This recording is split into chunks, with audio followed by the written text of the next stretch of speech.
Hello guys, সবাইকে স্বাগত আমার এই ভিডিওটাতে। এরপর থেকে এভরি উইকে ফ্রাইডে করে আসবে হচ্ছে এই ভিডিওটা, যেটার নাম হচ্ছে আপডেটস উইথ পাভেল, যেখানে সমস্ত রকমের গিয়ার এবং টেক ওরিয়েন্টেড আপডেট আমি দেবো সারা সপ্তাহ।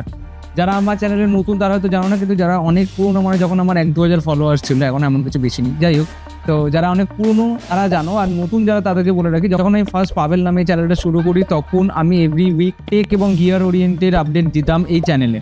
কিন্তু তারপরে আস্তে আস্তে খুবই ইম্পর্টেন্ট কাজে আমি ব্যস্ত হয়ে পড়ি, সেটার নাম হচ্ছে আড্ডা। তাই এই সেগমেন্টে ভিডিওটাকে আস্তে আস্তে করা বন্ধ করে দিই যথারীতি। কিন্তু রিসেন্টলি একজন বাঙালি হিসেবে যখন আমি বিভিন্ন জায়গা থেকে ইনফরমেশন বা নিউজ দেখতে যাই, তখন আইদার আমার হিন্দিতে যেতে হয়, আইদার আমি ইংলিশে যেতে হয়, বাংলাতে সেরকম খুব একটা পাই না। তাই সেই কারণে আমি ভাবলাম যে এই সেগমেন্টটাকে আবার রিজিউম করলে খুবই ভালো হয়। তাই এরপর থেকে এই আপডেটস উইথ পাভেল এই সেগমেন্টের ভিডিওটা এভরি উইকে ফ্রাইডেতে আসবে, যেখানে টেক এবং গিয়ার ওরিয়েন্টেড যত আপডেটস এবং নিউজ আসবে সারা সপ্তাহে, সেগুলো আমি এই ভিডিওটাতে এসে তোমাদের সাথে শেয়ার করবো, যাতে তোমরা নিজেদেরকে আপডেট রাখতে পারো। তাই এই ভিডিওর আপডেট পাওয়ার জন্য মেক শিওর তোমরা লাইক, ফলো অ্যান্ড সাবস্ক্রাইব, এটা তো করতেই পারো। তো যাই হোক, বেশি বকবক না করে শুরু করি আজ আপডেটস উইথ পাভেলের ফার্স্ট নিউজ দিয়ে। তো প্রথম আপডেট হচ্ছে সোনিকে নিয়ে, এবং সোনি ইউজারদের জন্য একটুখানি বাজে খবর, এবং যারা FX5 এর জন্য ওয়েট করছিল তাদের জন্য আরও বেশি করে।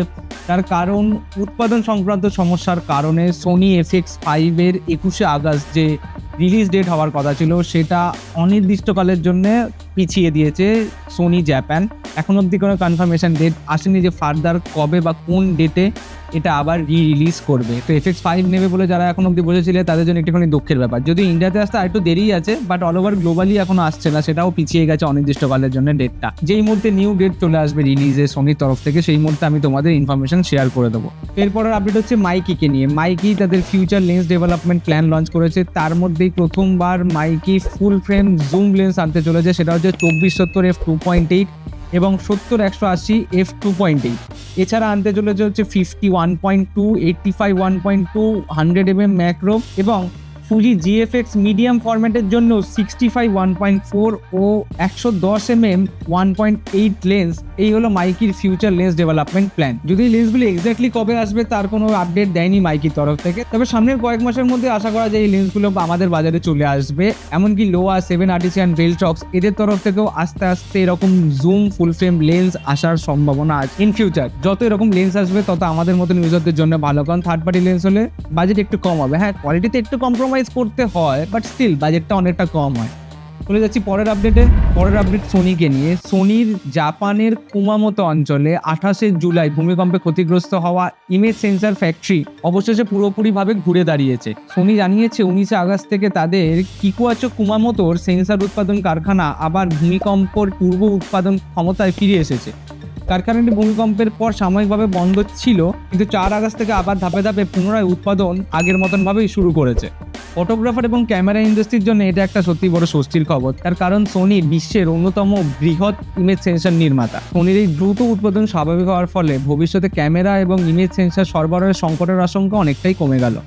পরের আপডেট হলো TT আর্টিসিয়ানকে নিয়ে। TT আর্টিসিয়ান মার্কেটে এনে দিয়েছে একখানা দারুণ লেন্স, সেটা হচ্ছে 85-1.8 নিও। এটা ফুল ফ্রেম অটোফোকাস লেন্স, এবং এটা পাওয়া যাবে হচ্ছে সোনি ই মাউন্ট এবং নিকন জেড মাউন্টের জন্য। কিন্তু সবচেয়ে বড় চমক হচ্ছে এর দাম মাত্র $99। এটাকে যদি ইন্ডিয়ান রুপিতে কনভার্ট করি তাহলে দাঁড়াবে হচ্ছে 9,000 থেকে 10,000 টাকার কাছে। যদি ট্যাক্স ফ্যাক্স দিয়েও হয়, তাও যদি অনেক বেশি বাজেট আপ হয় 15,000 অব্দিও যায়, তাহলেও 15,000 85-1.8 এটা একটা দারুণ ব্যাপার হতে পারে যারা নতুন নতুন ফটোগ্রাফি শুরু করছে বা বাজেট 85 লেন্স আছে তাদের জন্য।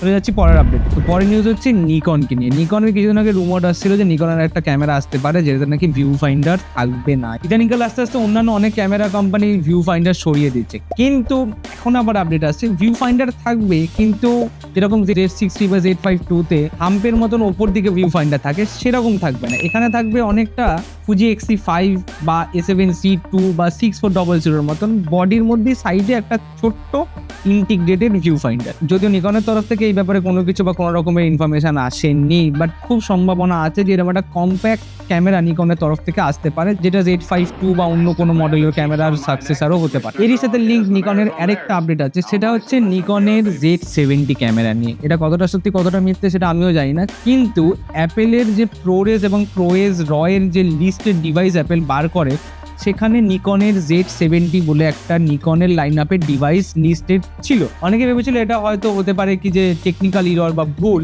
কিন্তু যেই মুহূর্তে এটা নিয়ে কথাবার্তা হওয়াতে ওটাকে ওখান থেকে অ্যাপেল সরিয়ে দিয়েছে ওই নাম্বারটা Z70, তখনই সবাই গেস করছে তার মানে Z70 নাম্বার ওরিয়েন্টেড কোনো ক্যামেরা হয়তো নিকনের তরফ থেকে আসতে চলেছে। সেটাও আবার নাকি খবর আসছে APS-C মানে DX ফরম্যাটের ক্যামেরা। DX ফরম্যাটের ক্যামেরা, তাতে আবার প্রোরেস এবং প্রোরেস র কে খিচুড়ি হচ্ছে যাই না। বাট হ্যাঁ, Z70 নিয়ে যে কথা চারদিকে উঠছিল বা চলছিল সেটার কিছুটা হলো সম্ভাবনা তো আছে, আর সেই সম্ভাবনা একটুখানি ঘি ঢেলে দিতে হচ্ছে অ্যাপেলের এই লিস্ট। এরপর যে পরের এবং শেষ আপডেটে সেটা হচ্ছে সিরিউইকে নিয়ে। সিনেমাটোগ্রাফার যারা অ্যানামরফিক লেন্স ইউজ করো তাদের জন্য একটা ভালো খবর, সিরিউই স্যাটার্ন V2 অ্যানামরফিক অটোফোকাস লেন্সের সিরিজ খুব তাড়াতাড়ি সামনের কয়েকটা মাসের মধ্যে লঞ্চ করতে চলেছে। এই V2 সিরিজের মেইন যে ফিচারটা হচ্ছে, যেটা প্রথমবারেরটা ছিল না, সেটা হচ্ছে প্রথমবারেরটা শুধু E মাউন্ট, L মাউন্ট এবং RF মাউন্টের জন্য ছিল। এবার এটা Z mount, X mount, L mount সমস্ত মাউন্টের জন্য অ্যাভেলেবেল হবে এই Sirui Saturn V2 anamorphic autofocus lens. আরেকটা বেস্ট ফিচার যেটা এই লেন্সটা আসতে চলেছে, যেটার জন্য আমিও নিজে খুব এক্সাইটেড, সেটা হচ্ছে এটাতে একটা রোটেটিং ডায়াল দেবে, যার ফলে তোমরা অ্যানামরফিক ফ্লেয়ারটাকে রোটেট করতে পারবে। যেরকম হেলমেরিতে করেছিল, অ্যানামরফিক ফ্লেয়ারটা ভার্টিক্যাল লাগিয়ে হরাইজন্টাল ছিল, এটা তোমরা এই একটা লেন্সের মধ্যেই করতে পারবে। এইটা একটা দারুণ ফিচার বা আপডেট বলে আমার মনে হয় সিরিউই তরফ থেকে, আর স্পেশালি যারা সিনেমাটোগ্রাফাররা যারা অ্যানামরফিক লেন্স পছন্দ করো তাদের জন্য। এবং এই লেন্সগুলো আসবে হচ্ছে 35, 50 এবং 75mm ফোকাল লেন্থ, এবং এটা 1.6x ডিসকুইজ ফরম্যাটে তোমরা পাবে। এটার দাম সম্পর্কে এখনো কোনো আপডেট আসেনি, যেই মুহূর্তে আপডেট জানতে পারবো সেই মুহূর্তে আমি শেয়ার করে দেবো তোমাদের সাথে। আজকের মতন আপডেট উইথ পাভেল এখানে শেষ। মেক শিওর এরকমই আর ইন্টারেস্টিং আপডেটের জন্য তোমরা এই চ্যানেলটাকে ফলো এবং সাবস্ক্রাইব করে রাখো। চললাম, দেখা হবে আবার নেক্সট উইক শুক্রবার।